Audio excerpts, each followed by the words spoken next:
मशहूर शायर साहिर लुधियानवी खयाम साहब जी के सबसे ख़ास दोस्त थे। खयाम को बॉलीवुड में स्थापित करने में साहिर साहब की महत्वपूर्ण भूमिका थी। खयाम ने अपने कैरियर में बहुत कम गीतों के लिए संगीत दिया, लेकिन जितने ही गीतों में संगीत दिया वो सभी बेहतरीन थे। उन गानों के संगीत से जीवन का चित्र उभरता था, जिसे इंसान अपने जीवन से जोड़कर भी महसूस कर सकता था। खयाम साहब जी ने फिल्म सागुन, कभी कभी, बाजार, उमराव जान, रज़िया सुल्तान, शोला और शबनम, आखिरी खत, फिर सुबह होगी, नूरी, त्रिशूल, आहिस्ता आहिस्ता, ए दिल नादान, रज़िया सुल्तान जैसी फिल्मों में बेहतरीन संगीत दिया। 1981 में आई फिल्म उमराव जान के गीतों में संगीत खयाम साहब ने दिया। इस फिल्म का एक गीत इन आँखों की मस्ती खूब पसंद किया गया। इस गीत पर अभिनेत्री रेखा का नृत्य भी लाजवाब था। गीत के एक एक बोल पर रेखा के पैरों की थिरकन और हाथों और चेहरे की अभिव्यंजना काबिले तारीफ थी, जो संगीत के साथ एक रूपता बनाए हुए थी। इस फिल्म के संगीत के लिए खयाम ने काफ़ी मेहनत की थी। इस फिल्म के गीतों को आशा भोसले ने गाया था। खयाम चाहते थे कि आशा इस फिल्म के गानों को अलग तरह से गाए, जो संगीत की दुनिया में एक लकीर खींचे। आशा को इसके लिए काफ़ी मशक्क़त करनी पड़ी, लेकिन आशा और खयाम की जोड़ी ने कमाल कर दिया। खयाम साहब को इस फिल्म के लिए राष्ट्रीय पुरस्कार दिया गया। गैर मतलब यह है कि आशा भोसले को भी राष्ट्रीय पुरस्कार मिला। हल्के संगीत से शुरू होता है गाना। सितार की आवाज़ आपको दिल थामने के लिए मजबूर कर देती है। जैसे जैसे गीत आगे बढ़ता है, वैसे ही ढोलक और पाँव में बंधे घुंघरू की आवाज़ आपको मदहोश कर देती है, जो अपने आप में एक समूचा अर्थ देते हैं। मैं पल दो पल का शायर हूँ। इस गीत को सुनते हुए आप महसूस कर सकते हैं कि खयाम अपने संगीत के माध्यम से उस ऊंचाई को रच रहे थे, जिसमें गीत के बोल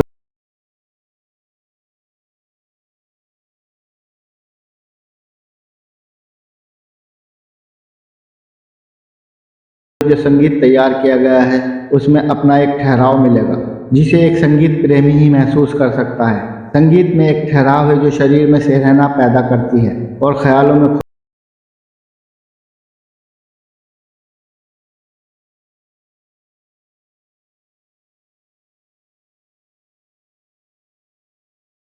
लता मंगेशकर की आवाज़ और खयाम साहब के संगीत से सजा ये गीत 70-80 के दशक में सबसे मशहूर गीतों में से एक है। खयाम के संगीत को इस गाने में महसूस करो तो ढोलक की थाप और शहनाई की आवाज़ आपको इस गीत से बांधे रखती है। गीत को सुनते हुए आप ख्यालों में खो जाते हैं और उस दुनिया को महसूस करने लगते हैं जिसमें प्रेमी प्रेमिका एकांत की तलाश करते हैं। गीत के बोल और संगीत एक दूसरे को पूरा करते हैं और जिस धीमी टोन पर लता मंगेशकर ने इसे गाया है वो श्रोताओं को गीत के और करीब ले आता है। 1983 में आई फिल्म रज़िया सुल्तान का गीत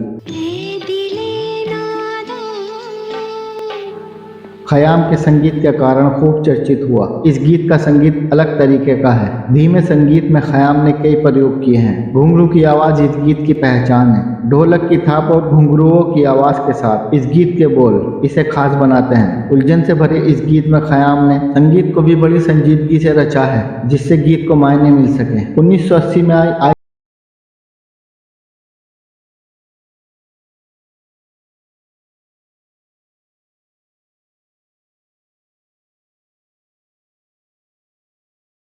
इसमें संगीत दिया है खयाम ने। इस गीत के मर्म को समझे तो इसमें उम्मीद, कोशिश और जीवन की यात्रा के दौरान मिले अनुभव को समेटा गया है। ऐसे में खयाम साहब ने संगीत को इस तरह रचा है कि आप जब इसे सुनोगे तो उन अनुभवों से गुजरोगे जिसके सहारे हम मुकम्मल जहां पाने की कोशिश में लगे रहते हैं। शब्दों को बांधता संगीत और उसमें ठहराव बनाए रखना संगीतकार की बड़ी उपलब्धि होती है, जो खयाम साहब में थी। फिल्म शागुन के दिल छूने वाले गीत पर खयाम की छाप नजर आती है। जगजीत कौर की आवाज़ और उनके यादगार